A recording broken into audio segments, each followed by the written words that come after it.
Hey, welcome to Rob Rides Cargo Bikes. In this video, I'll be interviewing James Bicknell about his NorthCape4000 attempt on his LarryVsHarry Bullitt. Looking back at the timestamps of the footage from this video, we filmed the whole thing in less than 45 minutes. James had been riding all day to make it to the Berlin checkpoint just before it closed for the evening, and we were losing the light, so we just threw up the cameras, started talking, hence the rough and ready nature of this video. Hi James, how's it going? Hi Rob, so far so good. If you could give us a quick overview of what the NorthCape4000 is, like just a brief overview of the event. NorthCape4000 is an event, they're trying to get away from the term race, so it's more of an adventure. We started down in Italy called Rovereto, town in Rovereto, going via Innsbruck over the Brenner Pass, then up to Munich, Berlin, up to Copenhagen, then across to Sweden, and then the full length of Sweden through Finland and up to the North Cape. It's supposed to be an adventure to be enjoyed, but that will be found out later. You know, you've got 21 days to do it, right? 21 days is if you want to finish as a GC contender. There are people that are riding at the moment, I'm sure will finish after that, but they will still finish. Some people might not make it, but it's about enjoying it. You're going to go through they said 7 countries, but actually it's 8 because they didn't mention us about Czech Republic. So we went into that yesterday. So 7 countries, 4,160 kilometers.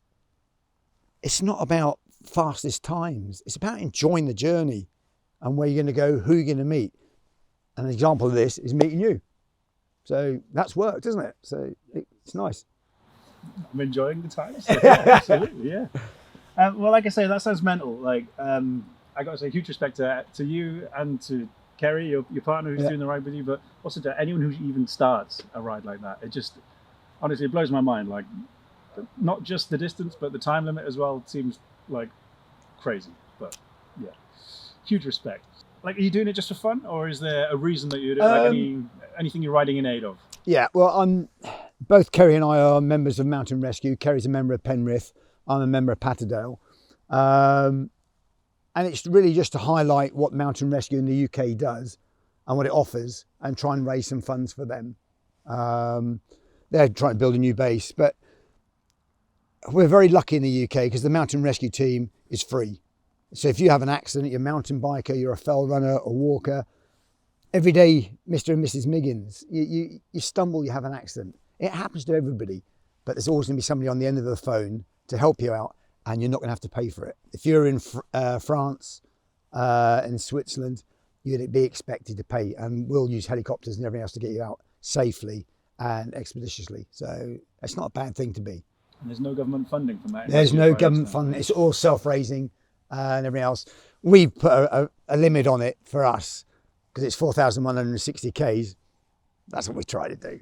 If it works, it works. But as it stands at the moment with gift aid, we're halfway through that, which is quite nice. It's nice. Well, I'll definitely put a link in the description for the Just Giving. That's very kind. Hope people are generous with it. You wouldn't normally ride a ride like this on a cargo bike. So why have you chosen to do it on a cargo bike, and then why specifically a Bullitt? A lot of people that know me know that I'll go out and I'll do a 1,000k race, 2,000 Ks. We did the Pan Celtic, Kerry and I, last year. We always ride as a pair. And I wanted, if I was going to try and raise funds, it had to be a challenge. Obviously, I looked around and I looked at the Bullitt. I got in contact with yourself and you were very helpful with all the information. At the end of the day, I'm an old man that's going to try and break himself by doing it on a cargo bike. And the information that you gave me led me more to the Bullitt because of the load bay and everything else. And the advice that you gave me made it a lot easier. Normally we have a lot of trial and error when we buy bikes. I didn't have the time or the luxury of that. And you were very generous with your time and your information. So that saved me a massive time and effort. So I'm going to have to be in touch with LarryVsHarry for a commission then. Right? Hell yeah. Hell yeah. Well, I can see your Bullitt is sporting a few obvious mods. But can you give us a bit of a rundown of maybe the biggest changes you've made from stock, and why you've made these changes as well? The bike itself, I just bought the frame. The races I've done before, I've always used my gravel bike. So I needed to make this as close to the geometry because I know I can ride that and it's painless. So I bought the frame only. And then the company, it's called Soul Cycles in Edinburgh, they were very good. And they said, well, what wheels do you want? I just said, they've got to be good because I don't know anything. I just don't want I don't want them super light so they break. And I don't want them over heavy either. So they've gone with Halo rims on Hope hubs, it's a UK company and it's pretty sweet. The only other thing that we've changed, I had to go for the extra long steerer tube because I'm 6'2", 187 metric, I think. So I just wanted it to be high because if it's slammed too much, my back was going to pay up. And I spend probably 60% of the time on the aeros because it's comfortable. It's not about being super fast because it's not a super fast bike. It's about being comfortable for long duration. And like a lot of people, when you get a bike, you don't want to buy everything brand new. So I was scavenging off my other bike. And as you quite rightly said, I'll probably end up buying something else for the other bike. It's boys and toys. I don't know how it all works. So I'm running AXS. So I'm running a 38 on the front and a 1050 on the back. And I can generally get about 1,000 kilometers, if not more, depending on the gear usage on the battery. It's gravel bars and they're not carbon, they're alloy. And that's about it. But it's got some nice bits on it. I like the Hope, I've got to be honest. It sounded nice when I was following you earlier for tests. Yeah. Oh, was that before or after I fell off? You brought it up. You brought it up, not me. I'm going to lay it out there because I don't think any man should hide from it. The first time I've had this bike and built it up, and I'm getting to ride it. And whilst riding with Rob today, I caned it. I dropped it at traffic lights and went over, and I was still clipped in. So there, it's open. It's out there for the public. But lucky for you, the cameras weren't running. So, but it's out there. You can use it. Very noble of you to admit. Nice. So you're like about 1,000 kilometers in now?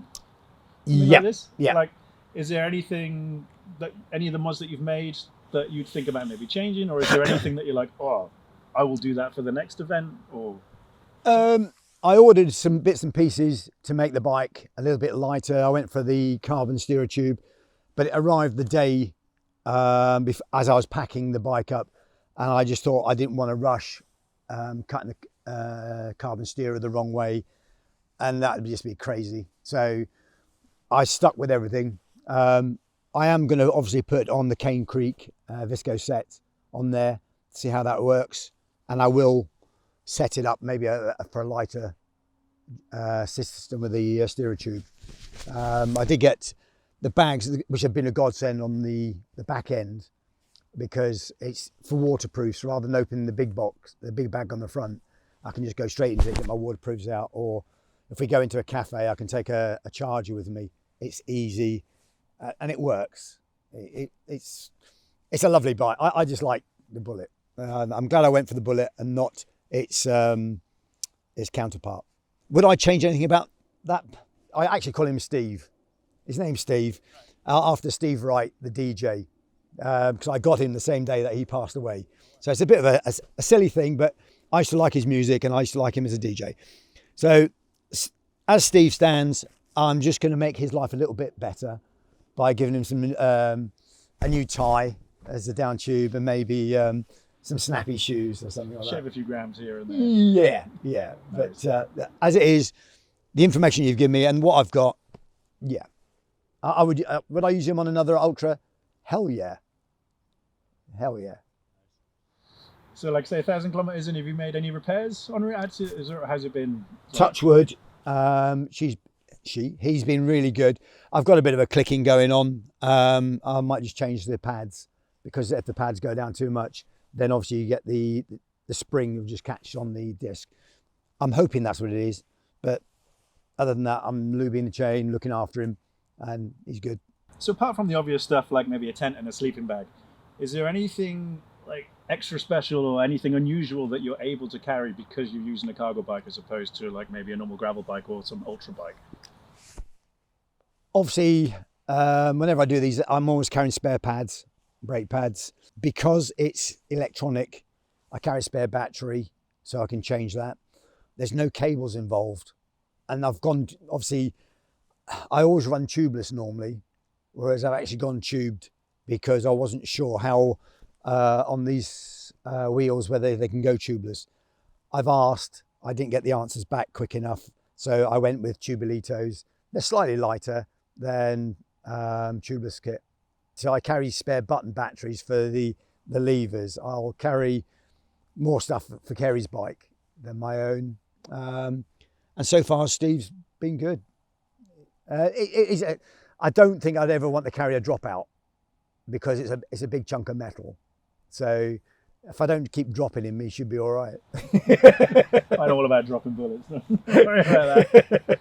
But like, I mean, so with a cargo bike, in my experience anyway, quite often the tendency is that I'll just take that just in case I need it, and like you end up with everything in the kitchen sink. You know, like is that happening here now with doing like an ultra like this, and then I've got all this space, I'll use it and I'll take something that I wouldn't normally take if I was just using a gravel bike.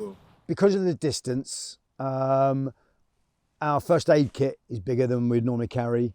I'm carrying an extra set of tubes for both bikes.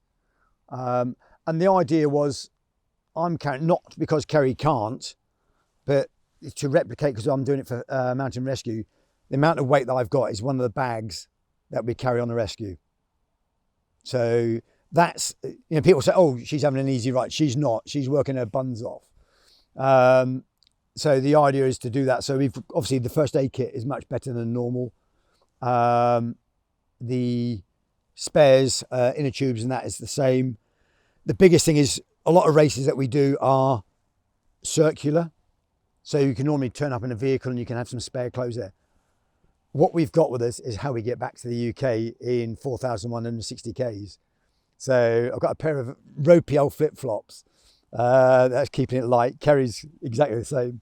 So we are running light. So we're going to be pretty smelly.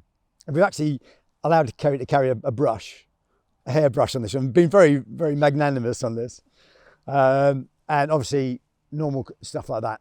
We've toothpaste and toiletries, we've actually gone well over what we'd normally carry. But this is 20 days, or you've got 21 days.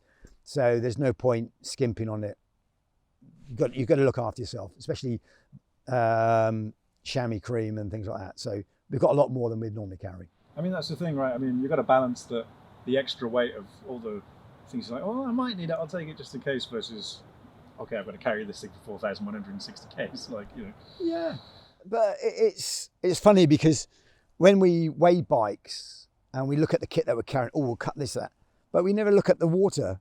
I mean, I'm carrying 2 75 centilitre bottles. So there's over 1.5 kilos. So that sort of mounts up. Yeah. And people don't even think about that. And then you got like your food, 'cause on these sort of things, you don't know when you're going to find a shop that's open. So you've always got to have spare food. So we ride with one meal, our next meal on the bike.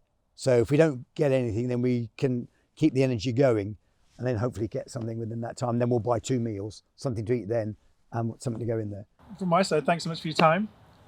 Taking the time out midway through this event to talk to me and let me put my cameras in your face and all this kind of stuff. So, I mean, good luck with getting to NorthCap. And from my side, that's the end. So if there's anything else maybe you want to add or say. Or... Thank you very much. And it's one of those things you can't, people offer advice and they think it's easy and then that's it gone. To somebody like me, when you're doing this, it means a bloody lot, because if I don't get it right, I've got 4,160 Ks to suffer, and you've made my journey very easy, and your hospitality has been absolutely superb. So I hope we can actually ride again, but not fast off traffic lights. Just remember, I've got 220 Ks in these legs today. Yeah, I had about 10. So. No, well, I mean, You're always welcome anytime you're coming through.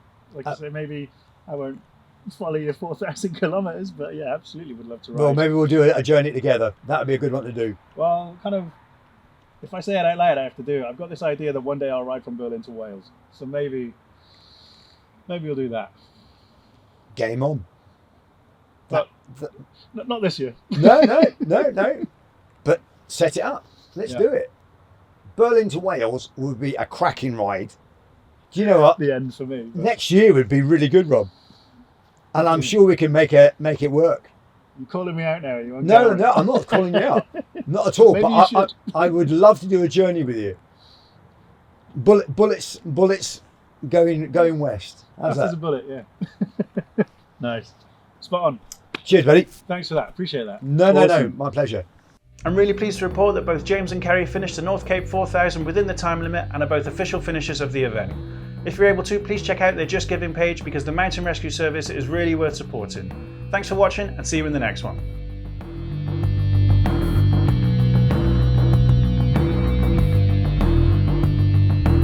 Let me get the questions up. Where did I put them? Next to the pizza order.